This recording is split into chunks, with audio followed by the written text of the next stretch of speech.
Di Ya Pak, udah bisa Pak. Oke.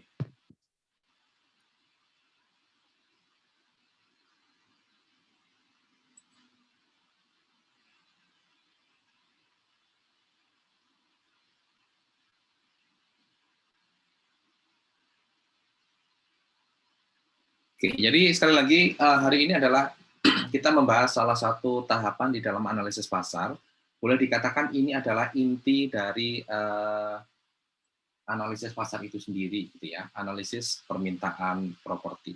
Oke, kita yang akan kita pelajari ada 5 hal ini. Nanti yang pertama kita akan mempelajari konsepnya seperti apa, konsep analisis permintaan itu seperti apa. Kemudian kita akan mempelajari penentu permintaan properti, gitu ya, faktor penentu itu apa.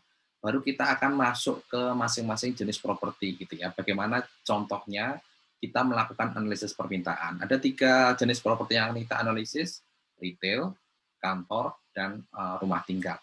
Oke, intinya apa yang kita pelajari pada hari ini seperti itu. Oke, kita mulai masuk yang pertama, konsep dari analisis permintaan properti. Oke, jadi kita di awal gitu ya, waktu kita mendefinisikan analisis pasar, intinya adalah bahwa dalam melakukan analisis pasar, kita melakukan 2 hal gitu ya, analisis pasar itu sendiri dan juga marketability analysis. Analisis pasar kita definisikan sebagai bagaimana kita menganalisis permintaan dan penawaran gitu ya, di dalam pasar di mana properti kita berada. Kalau marketability analysis berarti kita menganalisis properti kita ini nanti akan diserap seperti apa di dalam pasar yang telah kita definisikan dan telah kita analisis gitu ya. Itu analisis pasar. Jadi intinya seperti itu. Jadi tahapan-tahapan sebelumnya, oke, sorry. Jadi pada hari ini merupakan salah satu poin utama gitu ya di dalam analisis pasar. Kita menganalisis permintaan. Karena secara definisi memang analisis pasar ya analisis terhadap permintaan dan penawaran. Jadi hari ini adalah termasuk poin yang penting, permintaan properti. Jadi apa yang telah kita pelajari sebelumnya di pertemuan-pertemuan sebelumnya itu ya, kita mempelajari produktivitas, analisis produktivitas, kita mempelajari market delineasi pasar, kita mempelajari economic base, itu sebenarnya mengantarkan atau menjadi dasar pembahasan kita pada hari ini, gitu ya. Yaitu apa? Yaitu analisis permintaan. Oke, jadi kalau kita mempelajari analisis produktivitas, berarti kita mengenal properti yang kita nilai, gitu ya, yang kita analisis. Dia kapasitasnya seperti apa, nanti segmentasinya untuk siapa, dan sebagainya. Oke, kemudian waktu kita mempelajari delineasi pasar, kita memfokuskan atau membatasi batasan pasar. Sehingga saat kita melakukan analisis permintaan ini, kita menjadi spesifik permintaan untuk pasar dengan batasan yang mana sih, gitu ya. Itu telah kita batasi dalam pertemuan sebelumnya. Kita juga sudah mengenal economic base. Economic base ini nanti akan kita gunakan untuk analisis permintaan gitu ya.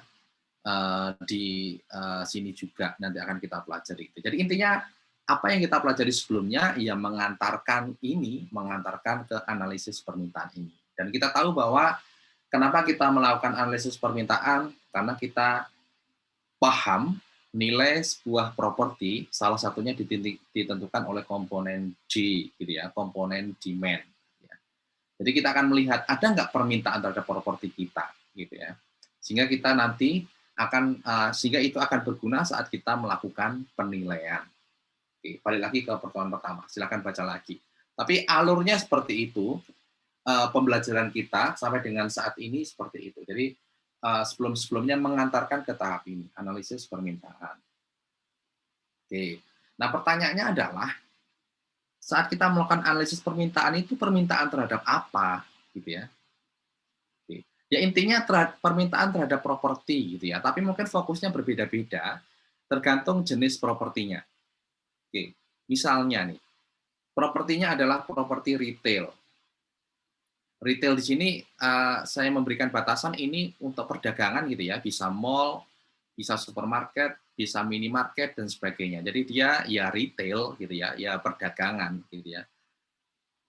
Oke, nah saat kita menganalisis retail, yang kita analisis adalah permintaan apa? Yang kita analisis adalah permintaan layanan retail.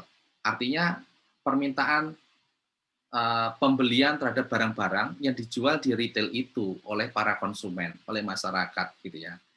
Nah, kenapa kita fokusnya di sini? Yang kita analisa adalah permintaan dari konsumen, karena dengan kita menganalisis permintaan konsumen, nanti kita akan tahu berapa kebutuhan retail gitu ya, berapa kebutuhan properti retail, berapa kebutuhan luas tambahan retail dan sebagainya gitu ya. Jadi saat kita ditugaskan untuk menilai retail, entah itu supermarket, minimarket atau bahkan mall, pusat perbelanjaan gitu ya. Ya kita menganalisis ini, yang kita analisis adalah bagaimana permintaan konsumen terhadap barang-barang yang dijual di retail itu, gitu ya. Kuat enggak, lemah enggak, dan sebagainya. Berapa kebutuhan retail tambahan dan sebagainya berdasarkan permintaan barang-barang oleh konsumen tadi. Jadi fokusnya untuk retail adalah ya, seperti ini. Kalau retailnya perkantoran, fokusnya apa? Fokusnya sama sebenarnya. Layanan yang diberikan oleh perkantoran. Kalau layanannya bertambah, kantor akan menambah jumlah pegawai. Nah, sebenarnya fokus yang paling fokus adalah penambahan jumlah pegawai ini, gitu ya. Kenapa? Karena pegawai ini butuh space, butuh ruang, butuh properti berupa kantor tadi, gitu ya. Jadi waktu nanti kita menganalisis office, pencetusnya itu adalah adanya tambahan pekerja untuk perkantoran, gitu ya. Penambahan jumlah pekerja yang bekerja di sebuah kantor. Oke, karena kalau ini bertambah, maka permintaan terhadap kantor ya akan bertambah. Nah, untuk hosting seperti apa? Ini telah kita singgung sebelumnya, ini intinya permintaan terhadap hosting itu sendiri gitu ya. Pencetusnya apa? Tambahan populasi. Gitu ya. Kemarin kita sudah membahas tambahan populasi, mereka butuh tempat tinggal, sehingga dengan misalnya dengan pendekatan ekonomi base gitu ya, kita tahu berapa populasi yang akan bertambah, jadi kita bisa memperkirakan berapa tambahan eh, perumahan gitu ya. Oke. Seperti itu kita kita telah pelajari kemarin. Kalau manufaktur ini mirip dengan office, berarti yang kita analisis ya permintaan output dari manufaktur itu gitu ya, output dari industri barang dan jasa. Karena apa? Karena ini nanti akan memengaruhi jumlah pekerja yang di-hire, sehingga kebutuhan untuk ruang pabrik itu juga akan bertambah gitu ya. Oke, intinya seperti itu. Saat kita melakukan analisis permintaan, fokusnya seperti itu. Nanti kita akan fokus ke 1, 2, 3 gitu ya. Retail, office, dan housing. Jadi sekali lagi kalau retail nanti fokus kita adalah permintaan dari konsumen. Oke, perubahan karakteristik atau sifat-sifat dari konsumen masyarakat gitu ya. Kalau office nanti triggernya adalah perubahan jumlah pekerja kantor. Oke. Kalau housing nanti triggernya adalah perubahan jumlah populasi, sehingga permintaan terhadap housing juga akan bertambah. Jadi intinya seperti itu untuk retail, office, dan housing. Oke, ini sekarang kita akan membahas penentu permintaan. Jadi tadi kita sudah pahamlah konsep analisis permintaan properti seperti apa. Nah, ini adalah kita ke yang lebih mendasar lagi. Penentu permintaan secara umum itu apa? Gitu ya. Kita sudah belajar ini di ekonomi mikro.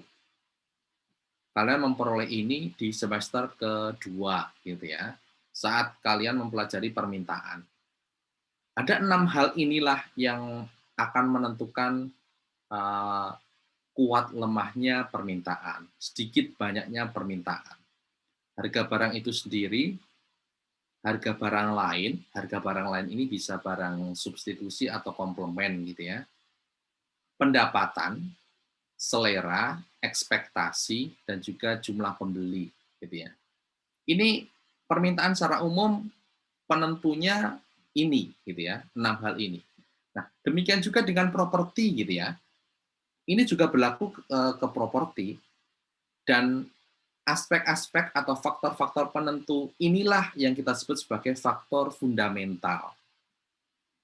Oke, jadi kalau di saat economic base saya sempat menyebut bahwa faktor fundamental dari permintaan adalah income, employment, dan population gitu ya.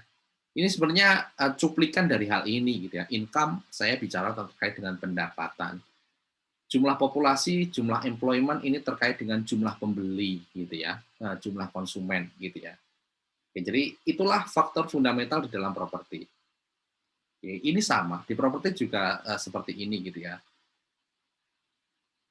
Oke, nah mungkin selain ini mungkin kalau khusus properti ada istilahnya redevelopment growth. Redevelopment ini artinya selain faktor-faktor fundamental tadi, properti juga diminta untuk menggantikan properti yang telah usang gitu ya. Ini kita sebut sebagai redevelopment growth. Ini sebagai informasi aja. Nah, ini yang penting gitu ya. Perubahan faktor-faktor inilah yang akan mengubah permintaan properti. Jadi kalau misalnya nanti gitu ya, kita akan mempelajari retail, kalau jumlah pembeli ini berubah, kalau pendapatan ini berubah, maka permintaan properti itu juga akan berubah. Saat nanti saya akan membahas perkantoran gitu ya. Perkantoran nanti terkait dengan jumlah pekerja, bisa kita ibaratkan ini sebagai jumlah pembeli gitu ya. Kalau jumlah pekerja berubah, kebutuhan akan kantor juga akan berubah. Demikian juga untuk residensial gitu ya. Residensial nanti kita fokusnya juga jumlah populasi berubah, permintaan residensial juga akan berubah. Oke. Tapi intinya ini adalah faktor-faktor fundamental yang akan memengaruhi permintaan. Jika faktor-faktor ini berubah, maka permintaan properti juga ikut berubah. Nah, selain faktor fundamental, ternyata permintaan properti itu juga akan dipengaruhi oleh hal-hal lain, sehingga muncul istilah yang kita sebut sebagai induced demand dan juga speculative demand. Kalau induced demand ini apa? Induced demand ini artinya permintaan properti yang berasal dari selain faktor fundamental, misalnya kebijakan kredit. Kebijakan kredit apa? Misalnya untuk residensial gitu ya, kebijakan kredit terkait dengan bunga, naik turunnya bunga, atau penurunan bunga misalnya kebijakannya. Akan mengubah permintaan properti, kemudian kebijakan DP 0% misalnya gitu ya, yang akan memengaruhi permintaan properti gitu ya. Tetapi itu kan bukan faktor fundamental tadi gitu ya. Ini adalah suatu faktor non fundamental. Ini yang kita sebut sebagai induced demand. Satu lagi speculative demand. Speculative demand ini berarti permintaan terhadap properti itu tujuannya emang untuk tujuan spekulatif, dibeli untuk dijual kembali gitu ya dengan harga naik. Tapi sekali lagi yang akan kita pelajari adalah fundamental demand gitu ya. Permintaan karena perubahan-perubahan dari faktor-faktor fundamental. Oke, itu ya, itu gambaran atau konsep umum yang mendasari analisis permintaan properti. Nah, sekarang kita akan mendetailkan untuk 3 jenis properti bagaimana kita menganalisis permintaan. Propertinya itu adalah retail, office, dan housing. Sebelum saya mendetailkan, mungkin konsepnya, kalau ada pertanyaan silakan.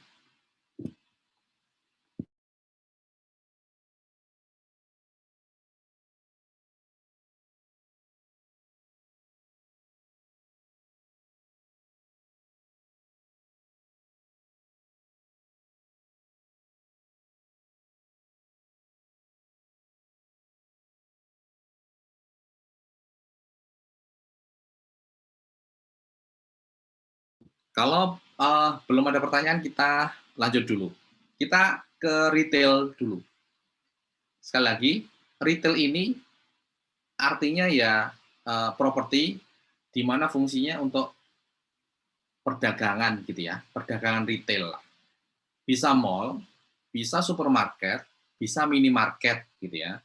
Kalau minimarket, kalau istilahnya neighborhood shopping center gitu ya, ya yang ada di sekitar kita gitu ya, ataupun shopping center yang gede gitu ya, mall dan sebagainya. Itu kita anggap semuanya sebagai retail. Oke. Nah, untuk retail, analisis permintaan ini bisa kita lakukan dengan 3 analisis.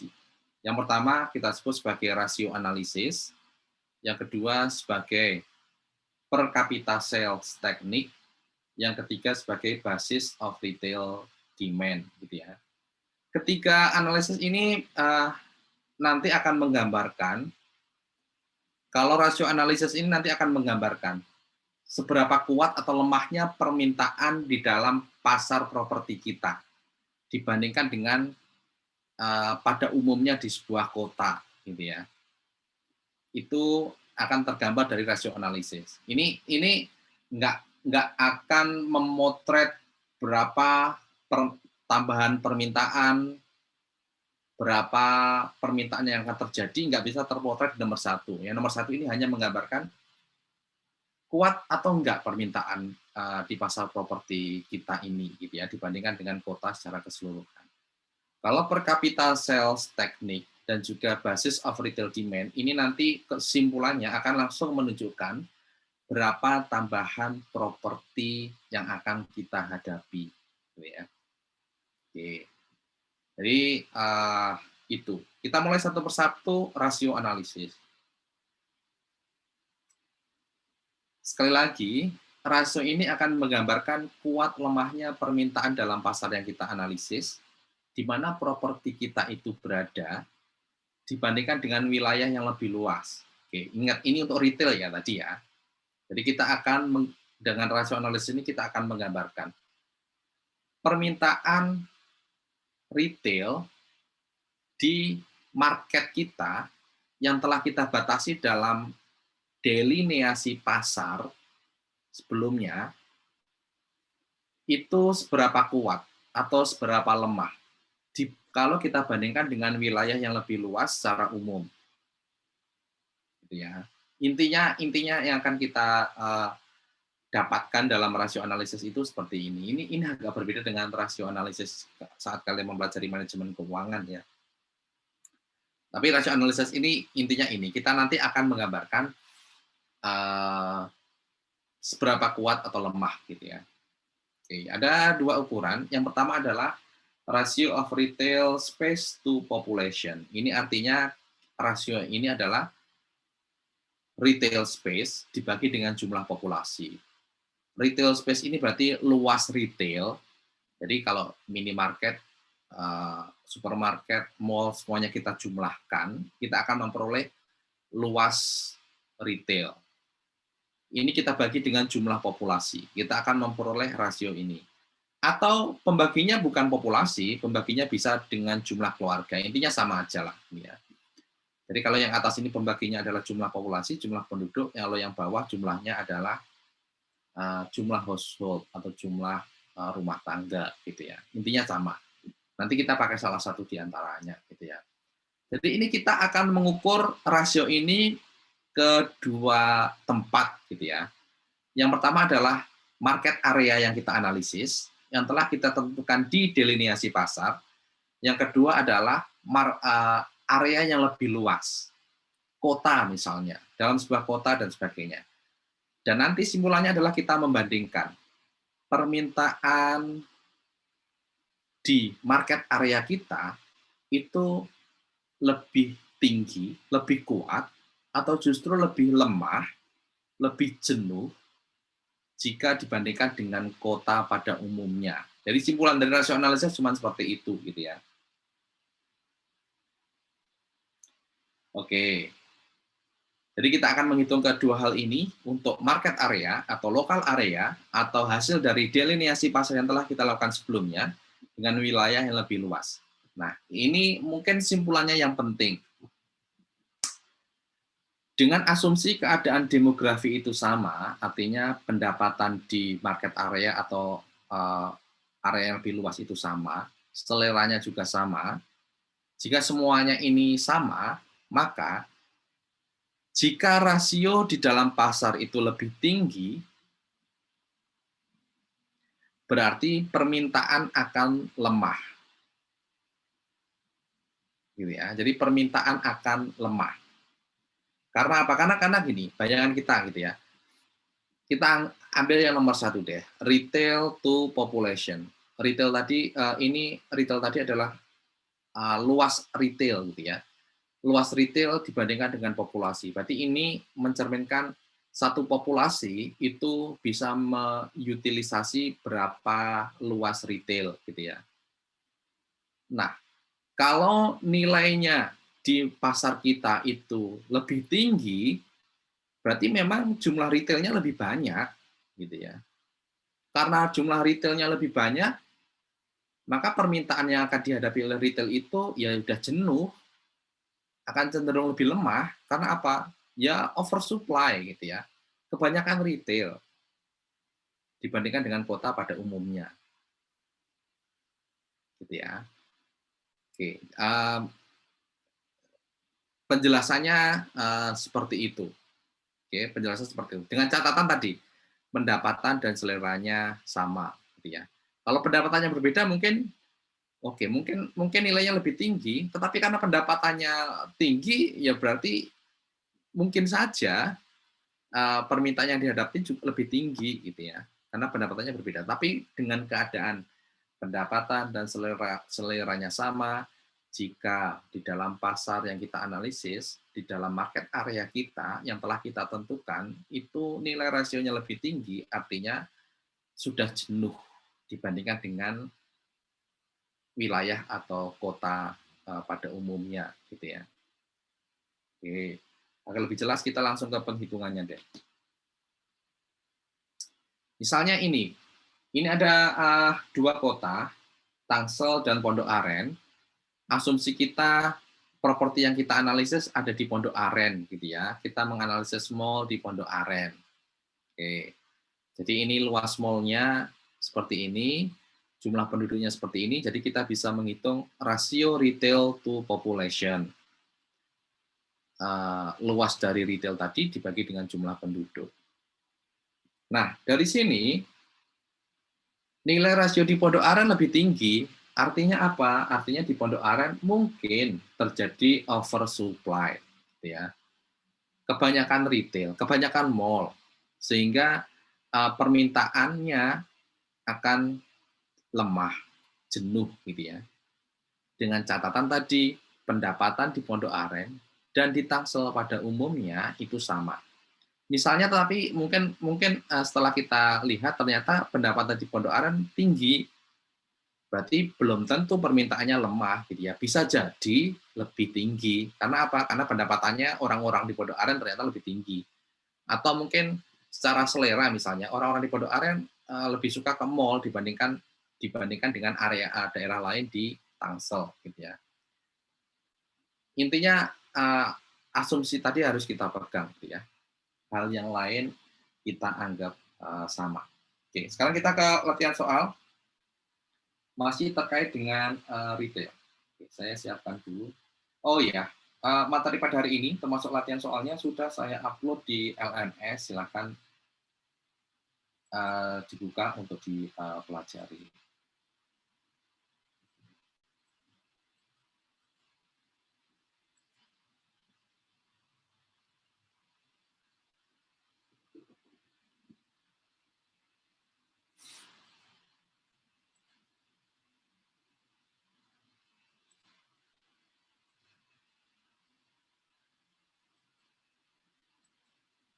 Oke, oke. Sekarang datanya seperti ini.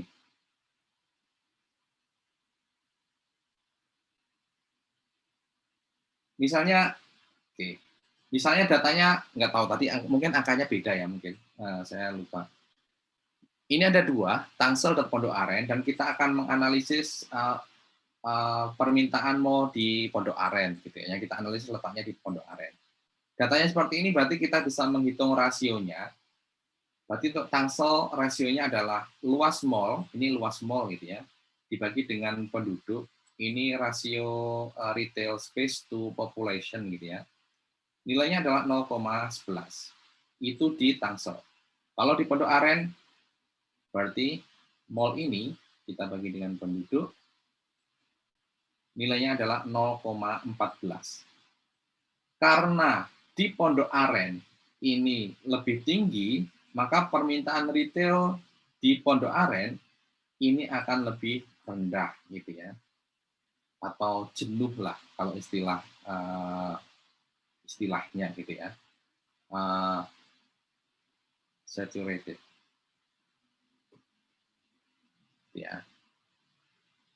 Oke, jadi itu rasio analisis. Intinya dari rasio analisis ini kita bisa tahu keadaan permintaan di market area kita dibandingkan dengan wilayah pada umumnya itu seperti apa. Apakah lebih tinggi atau lebih jenuh, gitu ya. Simpulan dari rasio analisis hanya seperti itu. Jadi rasio ini sebenarnya karena ini nilainya adalah luas per penduduk, artinya ini semacam berapa luas retail untuk setiap satu orang. Ya, kalau di Tangsel berarti di sini adalah 0,11 meter persegi. Kalau di Pondok Aren berarti 0,14 meter persegi. Artinya dibandingkan dengan Tangsel, di Pondok Aren ini kebanyakan mall, gitu ya, kebanyakan retail, sehingga nantinya yang permintaan terhadap retail di Pondok Aren itu akan lebih rendah dibandingkan dengan Tangsel pada umumnya, lebih jenuh, gitu ya. Dengan catatan sekali lagi pendapatan, selera sama. Tetapi mungkin kalau kita lihat di Pondok Aren mungkin masyarakatnya lebih kaya-kaya dibandingkan dengan daerah lain di Tangsel, gitu ya. Berarti simpulan ini belum tentu benar, gitu ya. Walaupun banyakkan mall, tetapi masyarakatnya pendapatannya tinggi dan mereka seleranya memang selera mall, gitu ya. Jadi mungkin saja permintaannya lebih tinggi. Itu adalah simpulan dari rasio analisis seperti itu. Ada pertanyaan terkait dengan rasio analisis?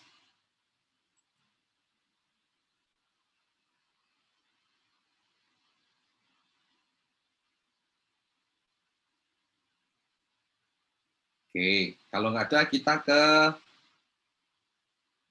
teknik yang kedua. Model yang kedua. Oke, per kapita sales teknik. Oke, per kapita sales teknik. Alur pemikiran dari teknik ini seperti ini. Kita mempunyai data, tetapi datanya itu hanya di kota, gitu ya. Sorry. Di lingkup yang lebih luas, misalnya kota, gitu ya. Kita tidak mempunyai data di market area kita. Yang kita tahu adalah data di kota. Data apa? Data penjualan retail selama 1 tahun itu berapa? Dan jumlah populasi di sebuah kota itu berapa, gitu ya. Kita mempunyai data ini. Sehingga dari sini kita bisa menghitung apa yang kita sebut sebagai per capita sales. Artinya sales dibagi dengan population, gitu ya. Jumlah penjualan dibagi dengan jumlah populasi. Nah, ada data lagi. Data ini kita sebut sebagai data penjualan perluas retail minimal sehingga sebuah retail itu bisa beroperasi. Artinya gini, per meter persegi atau per kaki persegi retail dalam 1 tahun itu kira-kira bisa menghasilkan penjualan sebanyak berapa rupiah. Inilah yang kita sebut sebagai batas penjualan atau penjualan per luas retail minimal, gitu ya. Oke. Nah, kalau kita membagi 1 dan 2 ini, kita akan bisa menghitung space per kapita. Oke, kita bisa menghitung space per kapita. Setiap penduduk itu akan menggunakan retail berapa meter persegi, gitu ya. Ini space per kapita. Nah, kalau kita sudah mempunyai data space per kapita ini, dan kita tahu jumlah populasi di market area kita, maka kita bisa menghitung jumlah permintaan retail, gitu ya. Yaitu nomor 3 ini kita kalikan dengan jumlah populasi. Oke, intinya seperti itu. Jadi saya ulangi, intinya seperti ini. Di kota, kota ini bukan market area yang kita analisis ya. Yang kita analisis ini ya kita sebut sebagai market area gitu ya. Ya tadi misalnya di Pondok Aren, properti kita di Pondok Aren. Tetapi data yang kita punya adalah data di Tangsel. Data ini adalah data penjualan dan jumlah penduduk di Tangsel, sehingga kita bisa memperoleh nilai per kapita sales. Kemudian kita juga ada data di sebuah kota, di Tangsel, itu rata-rata penjualan per luas retail itu berapa, sehingga retail itu tetap menguntungkan. Sehingga retail itu bisa beroperasi, gitu ya. Nah, dengan data 1 dan 2 ini, kita bagi 1 menjadi 2, maka kita bisa memperoleh nilai yang kita sebut sebagai space per kapita. Berapa luas retail yang akan diutilisasi oleh setiap penduduk, gitu ya. Oke. Nah, kalau kita mempunyai data jumlah penduduk di market area yang kita analisis, di Pondok Aren, maka kita bisa menentukan berapa luas retail yang diperlukan dengan mengalihkan nomor 3 dengan jumlah penduduk ini, gitu ya. Alur dari per kapita sales teknik seperti itu. Nanti kalian baca lagi, gitu ya. Intinya alurnya seperti ini. Oke.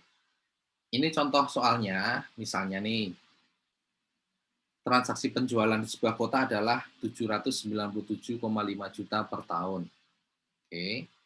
Kota itu jumlah penduduknya 290.000. Dan ada catatan, agar tetap bertahan, sebuah retail perlu memperoleh penjualan $250 per feet persegi setiap tahun, gitu ya. Oke, jadi kalau penjualan dikonversikan ke meter persegi harus $250 per feet persegi, gitu ya, agar retail itu masih bisa beroperasi. Kemudian itu di kota, itu data di kota. Nah, kita memperoleh data di market area kita bahwa proyeksi jumlah penduduknya adalah seperti ini. Sekarang dan 3 tahun yang akan datang, 9.000 naik ke 10.000 sekian, naik lagi 20.000 sekian, naik lagi 23.000 sekian. Maka kita bisa menghitung permintaan ruang retail. Ya. Yang pertama kita tentukan dulu per kapita sales-nya. Berapa? 797,5 juta dibagi 290.000 atau $2.750 per kapita, per populasi, per jiwa. Ya. Oke, kita sudah dapat per kapita sales dan kita juga sudah memperoleh nilai tadi minimal penjualan per luas agar tetap bertahan 250, maka kita bisa menghitung space per kapita, yaitu per kapita sales dibagi dengan jumlah penjualan minimal tadi. Kita memperoleh 11 feet persegi per kapita. Sekali lagi, ini adalah luas retail yang bisa diutilisasi oleh per kapita per orang. Ya. Nah, setelah kita memperoleh ini, kita bisa mengimplementasikan ke setiap perkiraan jumlah penduduk gitu ya. Oke, misalnya saat ini di market area kita ada 9.774, maka demand untuk retailnya ya 9.774 dikalikan dengan 11 tadi gitu ya. 107 sekian. Tahun yang akan datang diperkirakan jumlah populasi meningkat seperti ini, jadi jumlah retailnya akan naik. Tahun berikutnya naik lagi, tahun berikutnya naik lagi, ya. Tergantung proyeksi dari jumlah penduduk kita. Ya. Ini kita kalikan semuanya dengan space per kapita tadi, 11 gitu ya, yang telah kita peroleh. Oke, gitu ya. Itu oke, silakan. Itu teknik per kapita sales teknik seperti itu, gitu ya. Kita ke latihan soal dulu, biar lebih jelas.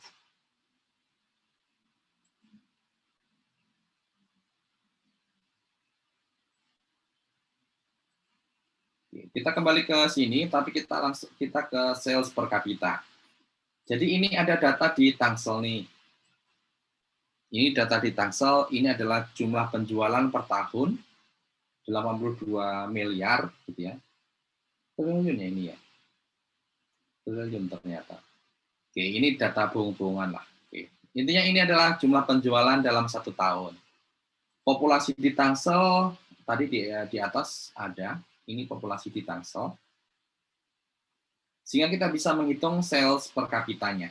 Oke, penjualan dibagi dengan jumlah populasinya. Ada berapa? Ada 47 sekian.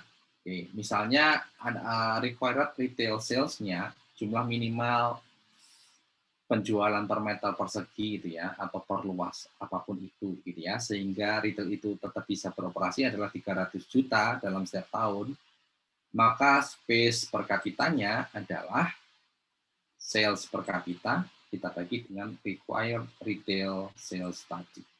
Hasilnya adalah 0,16 ini. Oke.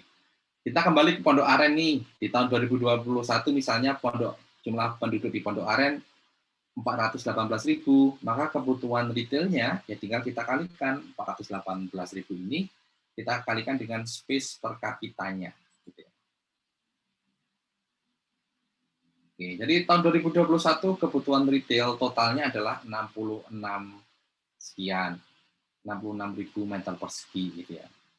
Oke, misalnya 2022 ini kenaikan penduduknya adalah 3,08%, jadi ini kita kalikan dengan 1,00308 gitu ya. Misalnya di tahun 2022 jumlah penduduknya ini dan seterusnya gitu ya. Maka kebutuhannya seperti ini gitu ya. Dan seterusnya. 0,0308. Oke. 1,0000 nolnya kelebihan 1 ya. Sorry. 0,0308.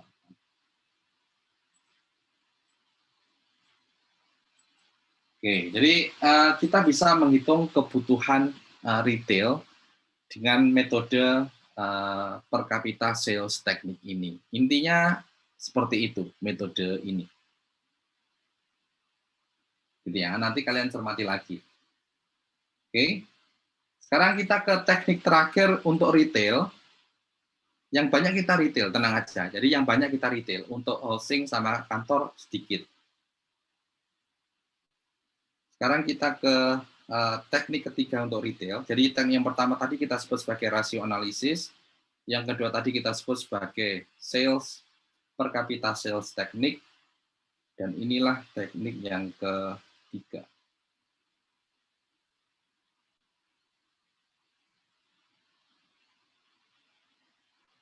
Teknik yang ketiga ini kita sebut sebagai basis of retail demand. Oke, basis of retail demand.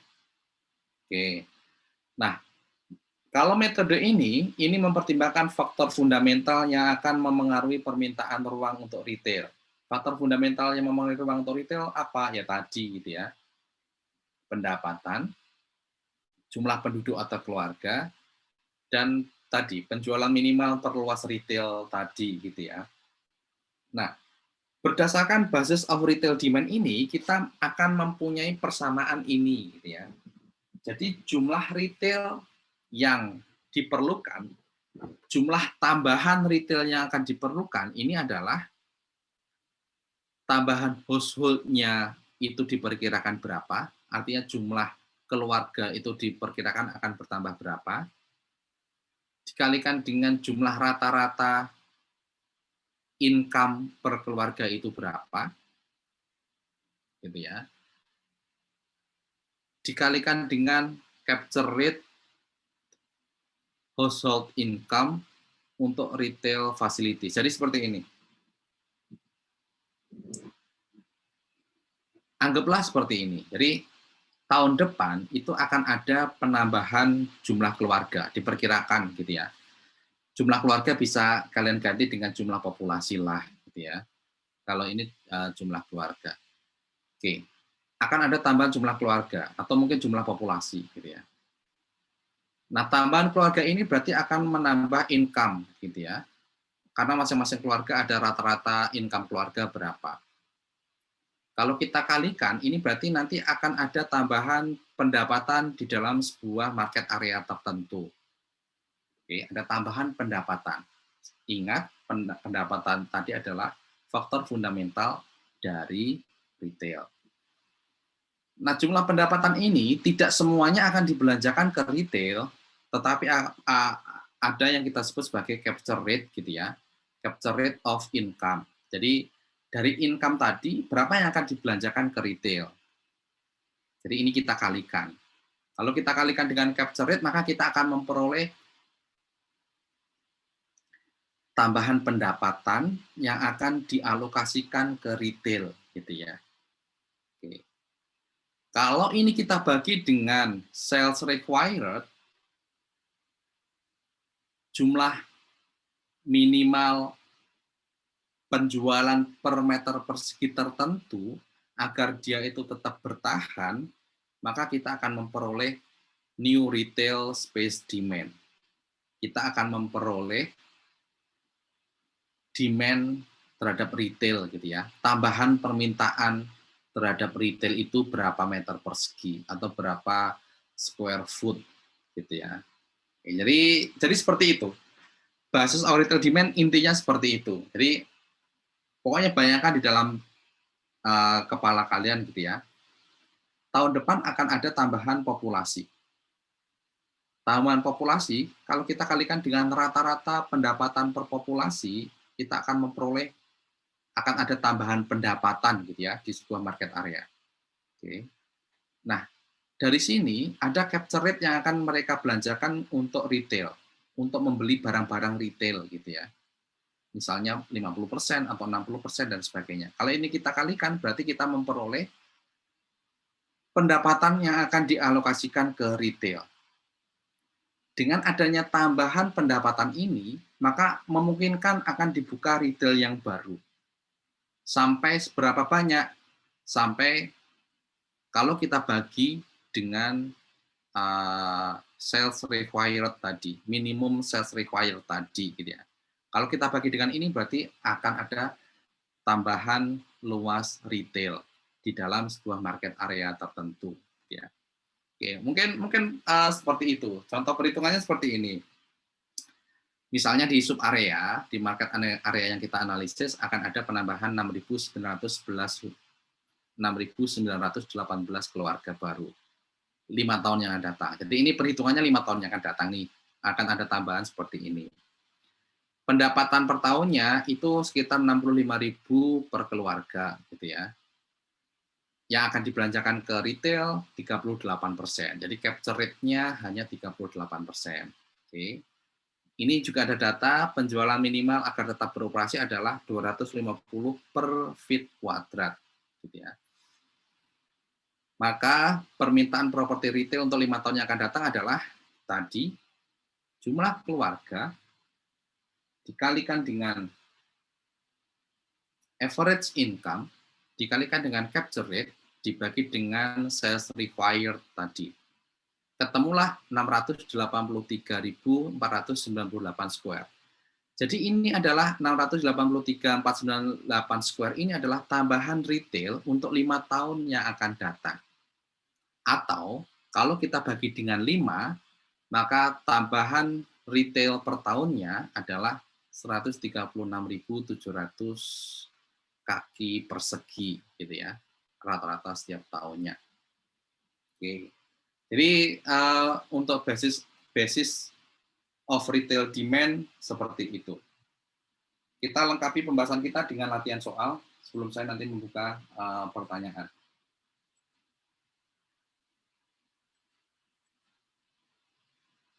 Oke. Misalnya untuk Pondok Aren 5 tahun ke depan akan ada penambahan jumlah keluarga 4.000, pendapatan per rumah tangganya adalah 20 juta, yang akan dibelanjakan untuk retail 80%, maka akan ada tambahan pendapatan yang akan dibelanjakan ke retail sebanyak 4.000 dikalikan dengan income-nya, dikalikan dengan capture rate-nya sebanyak ini. Oke. Dan ini adalah required sales-nya adalah 300 juta per meter persegi. Jadi kebutuhan untuk 5 tahun yang akan datang adalah kita bagi dengan ini. Oke. 220,91 meter persegi. Ini datanya agak nggak real karena memang data bohong-bohongan gitu ya. Ini untuk 5 tahun, karena ini adalah untuk 5 tahun gitu ya. Untuk 5 tahun. Jadi per tahunnya berarti ini kita bagi dengan 5 gitu ya. Sama dengan ini kita bagi dengan 5. Dan per tahunnya cuma 44 meter persegi, ya, satu Indomaret lah kira-kira gitu ya. Karena ini data bohongan, ya, datanya data-data bohongan. Tapi intinya prosesnya seperti itu, prosesnya seperti itu. Oke, itu untuk retail. Pembahasan kita untuk retail hanya ini. Jadi sekali lagi ada 3 metode. Rasio analisis ini hanya untuk melihat seberapa kuat atau lemah permintaan di market area kita dibandingkan dengan kota secara keseluruhan. Yang kedua adalah per kapita sales. Ini kalau kita hanya mempunyai data dalam sebuah kota, bisa kita gunakan untuk memperkirakan kebutuhan retail di sebuah market area. Yang ketiga adalah basis of retail demand. Ini adalah kalau ada perubahan, kita ada data perubahan jumlah keluarga, kita ada perubahan pendapatan, nanti akan memengaruhi berapa ke retail dengan rumusan atau formula seperti tadi, gitu ya. Oke. Hanya itu terkait dengan retail. Silakan kalau ada pertanyaan sebelum saya beralih ke kantor dan housing. Kantor dan housing lebih simpel karena hanya ada satu perhitungan saja. Pak, bertanya Pak, Oke, terkait yang rasio analisis. Yang terkait yang rasio analisis tadi itu kan berarti kesimpulannya tuh hanya sampai di permintaan retail di Pondok Aren itu lebih rendah atau jenuh, artinya kan saturated gitu tuh kan. Terus Bapak tadi nambah catatan katanya itu tuh tergantung kalau misalnya pendapatannya sama itu sama. Nanti kalau misalnya misal gitu di ujian atau di kuis misalnya ditanya kayak gini perlu ditambah catatan atau sampai kesimpulan aja jawabannya udah benar gitu. Oke, jadi mungkin sebagai gambaran gitu ya, nanti kita bicara gitu ya, tapi mungkin soal kita di UTS hanya pilihan ganda, tetap hanya pilihan ganda, nggak ada isai gitu ya, kemungkinan besar. Kemudian di contoh soal, ya nanti mungkin kalian bisa carilah gitu ya, di tahun sebelumnya di seperti ini. Misalnya kita dapat di Pondok Aren tadi. Di Pondok Aren tadi kita lebih tinggi dibandingkan dengan Tangsel. Maka kesimpulan kita adalah permintaan di kita lebih jenuh gitu ya. Nah, kemudian di soal selanjutnya ada data ini. Namun setelah diteliti ternyata keadaan demografi di Pondok Aren berbeda dengan Tangsel secara keseluruhan. Pendapatan rata-rata masyarakat Pondok Aren lebih tinggi dibandingkan dengan daerah lain, dan di Pondok Aren banyak terdapat muda-mudi yang senang berbelanja ke mall. Gitu ya. Nah, kalau seperti itu, maka apa yang bisa kalian simpulkan? Misalnya A, tetap permintaan retail di Pondok Aren lebih jenuh. B, tetap permintaan retail di Pondok Aren lebih tinggi, misalnya gitu ya. C, mungkin saja permintaan retail di Pondok Aren lebih tinggi gitu ya. Nah, dari A, B, dan C ini, maka yang C yang paling benar gitu ya, karena menggunakan kata mungkin saja. Ya mungkin saja, kita nggak tahu gitu ya, karena kita nggak menghitung gitu ya, lebih tinggi atau rendah. Tetapi Walaupun nilainya lebih tinggi, sekali lagi, ya mungkin saja gitu ya, permintaannya lebih tinggi karena apa? Ya karena pendapatannya lebih banyak dan juga masyarakatnya memang lebih suka berbelanja ke mall gitu ya. Jadi dari rasio analisis tadi, kalau keadaan demografinya berbeda, akan menghasilkan simpulan yang berbeda gitu ya. Itu untuk UTS tahun sebelumnya ada seperti itu, ada catatan seperti itu gitu ya. Jadi simpulannya seperti itu. Kayak gitu ya, Terima kasih, paham ya? Pak. Oke. Berarti kalau ada kata mungkin yang kita jawab, yang ada kata mungkinnya itu Pak di opsi. Iya, karena yang A itu pasti. Kalau nggak salah saya ada pasti gitu ya. Kalau yang C itu mungkin saja ya benar, kata mungkin ini kan benar gitu ya. Ya mungkin ya atau mungkin enggak gitu ya. Tetapi misalnya tapi mungkin kondisinya seperti ini gitu. Misalnya kondisi demografinya sama gitu ya. Maka jawaban yang paling benar adalah yang A gitu ya. Artinya pasti permintaan yang dihadapi oleh retail di Pondok Aren lebih lemah. Gitu ya. Jawaban yang C mungkin saja lebih tinggi, justru nggak benar kalau keadaan demografinya sama. Gitu, Gif. Tergantung soalnya deh. Nanti dicermati lagi soalnya seperti apa.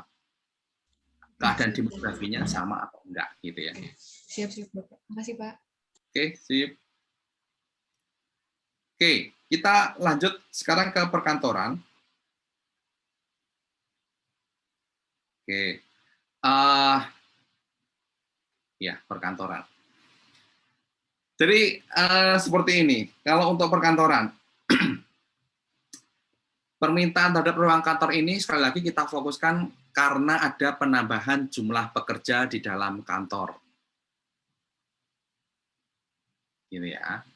Nah, ini sebenarnya analisisnya sama dengan sebelumnya. Kita bisa menggunakan analisis, rasio analisis untuk melihat ini permintaan lebih tinggi atau rendah, ya.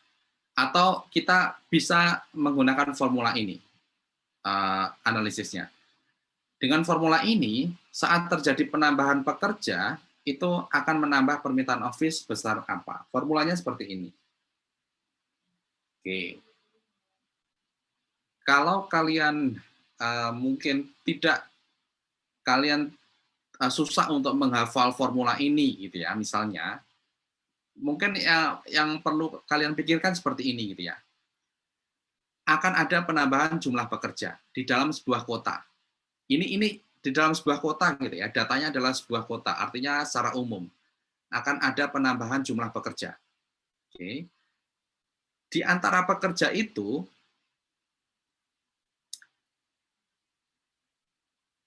ada porsi yang merupakan pekerja kantor yang akan memerlukan ruang untuk kantor, gitu ya. Jadi kalau COE ini intinya ini adalah perubahan jumlah pekerja kantor. Kalau kita jabarkan adalah berapa penambahan jumlah pekerja dikalikan dengan berapa yang merupakan pekerja kantor, gitu ya, berapa persen.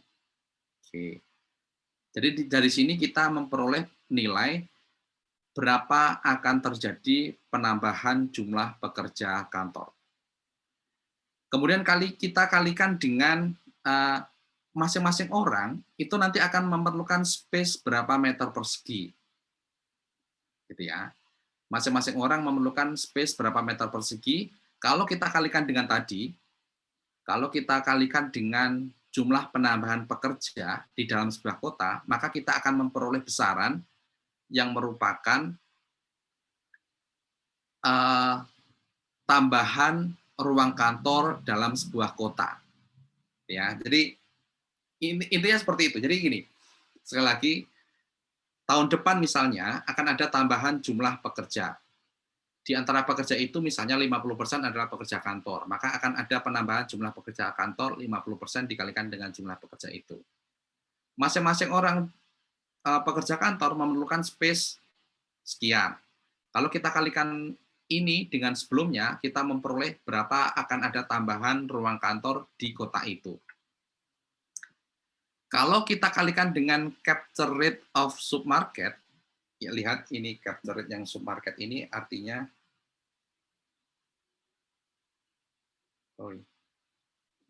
Oke, ini besaran ini sebenarnya kita tadi akan memperoleh berapa tambahan ruang, tambahan properti kantor gitu ya.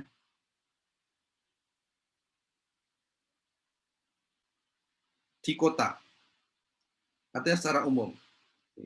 Kalau kita kalikan dengan CRM ini itu capture rate of submarket, artinya proporsi yang akan bekerja di market area kita. Gitu ya.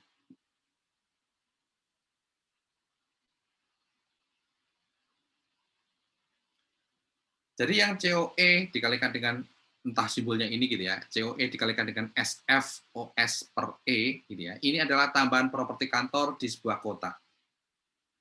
Kalau kita kalikan dengan capture rate, maka inilah tambahan properti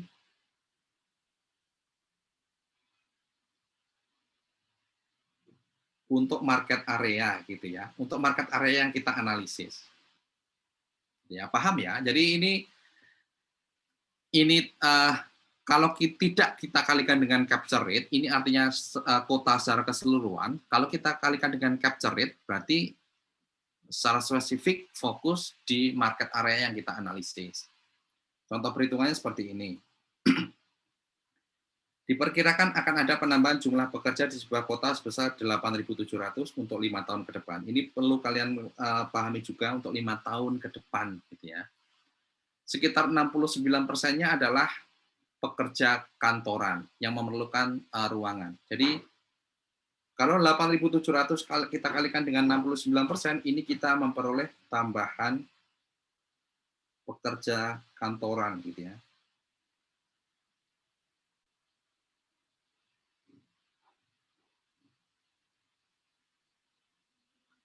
Jika rata-rata luas per pekerja adalah 235 feet persegi, kalau tambahan pekerja kantoran ini kita kalikan dengan ini, maka ini adalah tambahan properti di kota.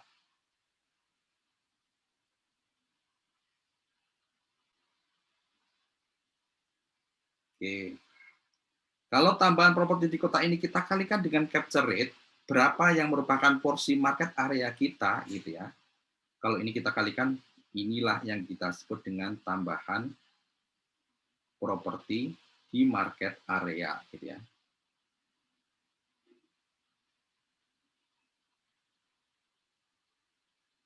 Oke, intinya untuk perkantoran hanya seperti ini, gitu ya. Tapi ingat ini untuk 5 tahun. Lihat lagi nanti yang ditanyakan ini untuk berapa tahun. Kalau per tahun ya tinggal dibagi dengan 5, gitu ya. Oke, saya clear-kan lagi. Clear. Oke.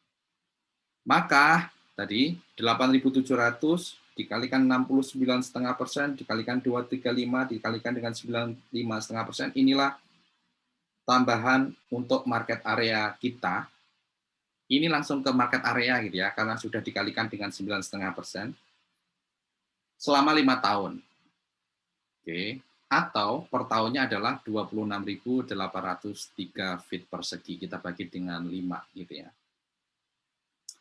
Oke, itu untuk kantor. Oke, misalnya gini. Terus misalnya properti yang kita analisis itu luasnya adalah 4.000 feet persegi. Jadi yang kita analisis di sebuah market area, properti yang kita analisis luasnya adalah 4.000 feet persegi, maka ini bisa mengcapture 14,9% dari permintaan ini gitu ya. Kalau semua ruang atau space untuk perkantoran semuanya akan diokupasi di tahun yang akan datang gitu ya. Berarti kita bisa mengcapture 14,9%. 4.000 kita bagi dengan 26.803 ini gitu ya. Oke. Kita latihan soal dulu. Tapi intinya seperti itu. Demand analysis. Oke, misalnya kita langsung ke Office.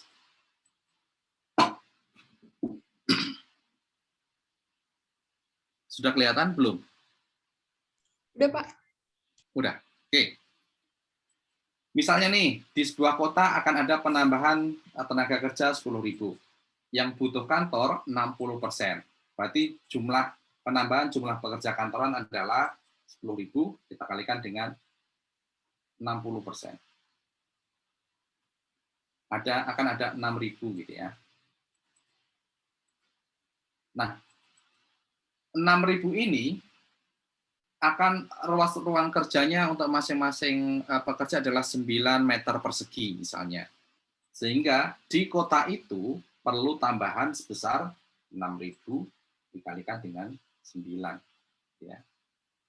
54.000 meter persegi. Ingat, ini ada di kota, gitu ya. Karena kita belum memasukkan capture rate. Oke. Ini ada di kota. Misalnya market share, atau ini capture rate, Pak, adalah 20%, maka untuk market area yang kita analisis, sub area yang kita analisis, maka perlu tambahan sebesar 54.000 kita kalikan dengan 20%. Akan ada tambahan 10.800 gitu ya, meter persegi. Kalau subjek yang kita analisis adalah 2.000, maka ini identik dengan nanti akan bisa memenuhi 19% gitu ya dari kebutuhan di tahun itu. Ini misalnya semua dalam 1 tahun gitu ya. Nanti tergantung datanya, silakan dilihat. Tetapi nilai 19% ini adalah maksimal gitu ya. Karena apa? Karena belum tentu semua, misalnya kita punya gedung perkantoran dengan luas sekian, ya belum tentu terokupasi semuanya gitu ya. Mungkin hanya sebagian dan sebagainya karena ada kompetitif dengan penyedia ruang kantor yang lain dan sebagainya. Jadi 19% ini maksimal, mungkin hanya 10%, atau mungkin 15%, 8%, dan seterusnya. Jadi market share maksimalnya adalah 19% ini. Gitu ya. Oke, itu terkait dengan Office, intinya seperti ini. Ada pertanyaan terkait dengan Office, sebelum kita ke yang terakhir, kita akan mempelajari housing. Kita balik lagi ke housing, mengulang sedikit, dengan ada tambahan beberapa informasi. Sebelum saya lanjut ke housing, mungkin kalian sudah mempelajari anuitas ya? Pernah anuitas? Ya, Pak. Di pengantar penilaian atau di mana? Manajemen keuangan. Oh, manajemen keuangan. Oke. Mirip lah yang kita gunakan nanti. Oke. Saya next aja, karena waktunya udah lanjut. Nanti kalau ada pertanyaan, silahkan ditanyakan gitu ya.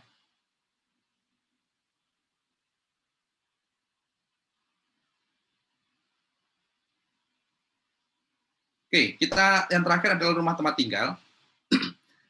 Jadi kalau di rumah tinggal, ini balik lagi ke economic based theory dengan population multiplier, agar kalian tahu atau memperoleh gambaran berapa jumlah populasi yang akan bertambah. Dengan membagi dengan setiap keluarga kira-kira berapa orang, kalian akan tahu berapa residensial yang akan tambahan residensial berapa gitu ya. Nah, tetapi yang mungkin belum kita bahas adalah itu residensial gitu ya. Mungkin sebagian akan tinggal di apartemen, sebagian akan tinggal di rumah tinggal gitu ya, rumah tapak. Istilahnya apa ya di penilaian? Rumah tapak ya. Oke. Intinya itu, housing atau di apartemen. Nah, ini mungkin pembahasan kita yang baru. Dengan data pendapatan per keluarga tertentu dan persyaratan kredit tertentu, kita juga bisa menghitung berapa nilai rumah yang layak untuk dijual, gitu ya. Berapa nilai rumah yang layak untuk dijual di sebuah sub area tertentu.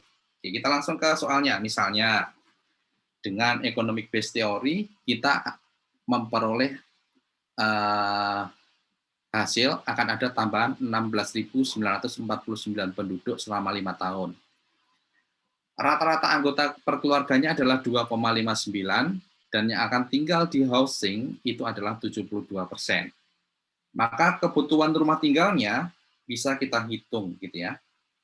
16.949 kita bagi dengan 2,59 kita kalikan dengan 72%. 4.712 rumah untuk 5 tahun, atau per tahunnya kita bagi dengan 5, 942 rumah gitu ya. Oke, fix kita nyampe sini aja gitu ya. Ini untuk menjawab tadi. Sebenarnya kan di analisis rumah tinggal kita membahas ini yang pertama, yang kedua ini. Kita akan menentukan berapa nilai rumah yang layak untuk dijual di sub area itu dengan data pendapatan gitu ya. Oke, yang pertama udah clear, gampang. Sama seperti sebelumnya, waktu kita membahas economic base, tinggal dikalikan dengan ini aja. Kita kali dengan berapa yang memilih housing gitu ya. Oke, sekarang kita menghitung anuitas. Tujuannya adalah kita menghitung gitu ya. Jadi ini seperti ini sebenarnya gambarannya. Kita misalnya menganalisis residensial gitu ya. Berapa sih layaknya nilai dari residensial kita gitu ya. Yang umumnya akan diminta oleh orang-orang yang ada di sub area itu dengan data pendapatan tertentu gitu ya.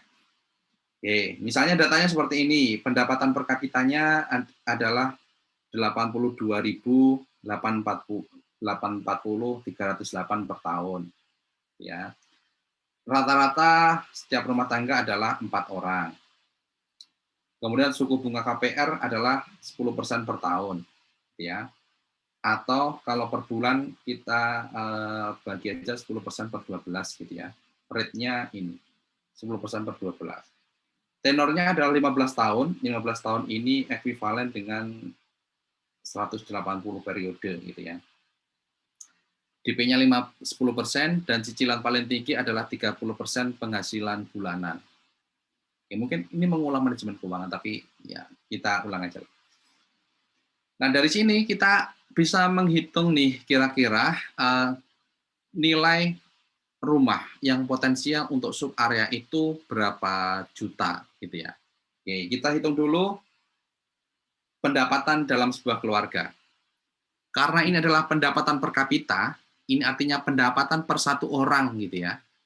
Per kapita artinya per satu orang, untuk setiap tahun adalah 82 sekian. Untuk satu keluarga, berarti 82 dikalikan dengan 4. Gitu ya. Ini adalah untuk satu keluarga per tahun. Kalau kita jadikan per bulan, kita bagi 12. Ya, kita bagi 12 untuk menjadi bulan. Oke. Ini adalah pendapatan keluarga per tahun. Kita ketemu 27 sekian, ini adalah per bulan. Maka cicilan maksimalnya 30% dikalikan dengan 27 juta ini, 8.284.031 rupiah. Gitu ya. Oke. Nah, dengan cicilan maksimal ini, kita bisa menghitung berapa nilai rumah maksimal dengan anuitas. Oke. Ingat, cicilan maksimalnya adalah 8284031. Oke. Ini sampai 180 periode. Cicilannya adalah 8.2824 sekian. 8.284 sekian. Dan seterusnya, kita cari present value-nya, kita bawa ke nilai saat ini. Berarti nilai rumah atau present value dari nilai rumah tergantung kalian gitu ya. Kalau saya suka simbolnya R gitu ya. Kalau di Excel PMT gitu ya, payment gitu ya. Dikalikan dengan 1 min 1 plus I pangkat min N dibagi dengan I gitu ya. Ini rumus anuitas untuk mencari present value dari sebuah anuitas. Oke, tinggal kita masukkan 8.284.031 kita kalikan dengan 1 minus 1 plus 0,1 bagi 12, karena ini kita jadikan per bulan ya, 10% tadi adalah 10% setahun gitu ya. Kita pangkatkan minus 180, kita bagi dengan I, 0,1 dibagi dengan 12, kita ketemu 770.890.708. Ini adalah nilai per ini adalah present value dari pembayaran anuitas sebesar 8.284 sekian, gitu ya. Nah, ingat, tapi ketentuan kredit tadi adalah keluarga itu perlu melakukan DP 10%, gitu ya. Jadi mereka melakukan DP. Jadi DP ditambah dengan present value ini adalah nilai harga rumah maksimal, gitu ya. Harga rumah. Oke. DP tadi 10% dari harga rumah, 10% dari kita anggap harga rumah, gitu ya. Ditambah dengan PV sama dengan harga rumah. PV sama dengan 90% harga rumah, atau harga rumahnya PV tadi dibagi dengan 90%. Ya. Oke. Itulah mengapa di sini harga rumahnya adalah PV, kita bagi dengan 90%. Inilah harga rumah maksimal yang layak untuk dijual di area itu dengan keadaan pendapatan per kapita seperti itu di area itu, ya. 856.545.231 gitu ya. Dengan ketentuan ada DP ini. Oke, sudah selesai, tapi saya pengen Excel sekali lagi terkait dengan hal ini untuk menguatkan kalian. Nanti kalian baca lagi atau kalian ulangi video lagi ya. Kita ke housing. Misalnya dengan economic base akan ada penambahan penduduk 10.000, orang per KK ada 4, maka jumlah keluarganya adalah 10.000 kita bagi dengan 4. Jadi residensial yang dibutuhkan adalah 2.500. Yang membutuhkan rumah adalah 80%, maka kebutuhan rumahnya adalah 2.500 kita kalikan dengan 80%. Oke, 2.000. Oke. Dengan mempertimbangkan bahwa tidak semua rumah yang dibangun akan terisi, jadi yang kosong adalah 10%, yang vakansinya 10%, yang terisi 90%, maka rumah yang bisa dibangun adalah 2.000 kita bagi dengan 90% ini, ya. 2222 ini kita bangun, terisi 90%, maka akan memenuhi 2.000 ini untuk melingkupi keluarga ini, gitu ya. Oke, itu analisis yang pertama. Analisis yang kedua, kita akan menganalisis berapa harga rumah yang layak dijual di area itu. Dengan ketentuan KPR, bunganya 10% per tahun, selama 15 tahun, dan DP 15%. Misalnya pendapatan per kapita, ini anggap aja pendapatan per kapita per tahun, gitu ya, 47 juta sekian. Per keluarga itu ada 4 orang, maka total income di dalam keluarga itu adalah 47 sekian, kita kalikan dengan 4. Dan income per bulannya adalah ini, kita bagi dengan 12. 15 juta sekian. Porsi cicilan yang diperbolehkan adalah 30%, maka cicilannya adalah 30% kita kalikan dengan income per bulan keluarga itu, 4 juta sekian. Ya. Ini adalah cicilannya 4 juta sekian. Oke, rate-nya tadi adalah 10%. Kita bagi dengan 12. Kita bagi dengan 12. Apa yang saya menggunakan bagi ya. 0,0083 sekian. N per periodenya adalah 15 tahun. Kita kalikan dengan 12 karena dalam bulan 187. Pembayaran per bulannya adalah akan menghasilkan nilai positif nantinya minus cicilan 4 juta sekian, gitu ya. Maka present value-nya adalah present value rate N per periode 180 sekian, payment per periodenya sekian, tidak ada pembayaran di akhir periode, dan kita anggap ini anuitas biasa. Oke, 0. Maka nilainya adalah 441 juta, gitu ya. Jadi ini PV-nya, karena ini perlu DP 15%, maka harga rumah maksimalnya adalah PV kita bagi dengan 0,85. Oke. 0,85. 518 juta 866 yang layak dijual di area itu, gitu ya. Oke, selesai pembahasan kita pada hari ini. Jadi kita sudah membahas analisis permintaan, kita juga sudah membahas retail untuk permintaan untuk retail, permintaan untuk office, dan permintaan untuk housing. Oke. Kita sekarang akan kuis. Kuisnya adalah rally 1 dan retail untuk office 1.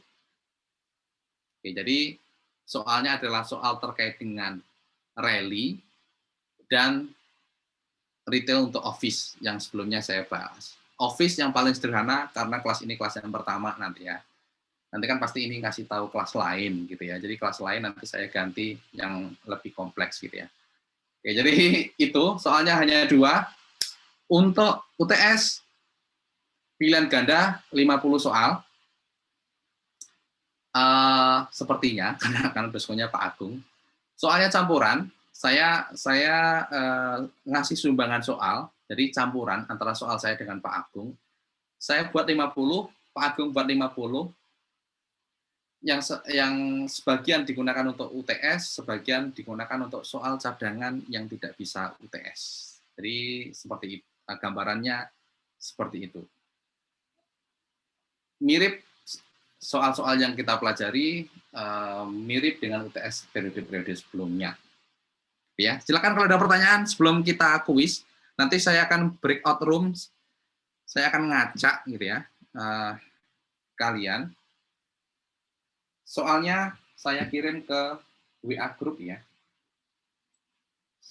Seharusnya cepat 15 menit selesai kok. Silakan kalau ada pertanyaan sembari saya akan mengirim soalnya. Saya kirim ke Zoom aja lah.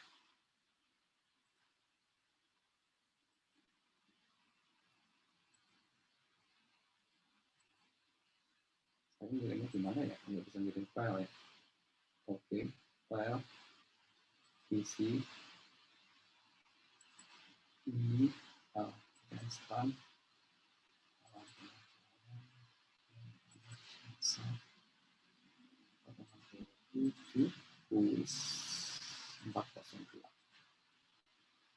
soalnya gampang. Oke, kalau nggak ada pertanyaan, saya breakout ya. Gimana ya saya breakoutnya ya? Saya breakout room sini ya. Saya breakout room, create 7 breakout room. Aksi memori. Create. Saya buka datanya. Oke.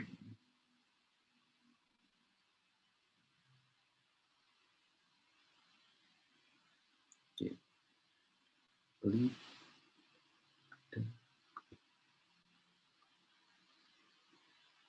Lida absen berapa ya? 23, Pak. 23. Oke. Saya gabungkan dengan Rosi aja. Rosi absen berapa? 14 ya? Sama Dev. Iya Pak, 14. Oke.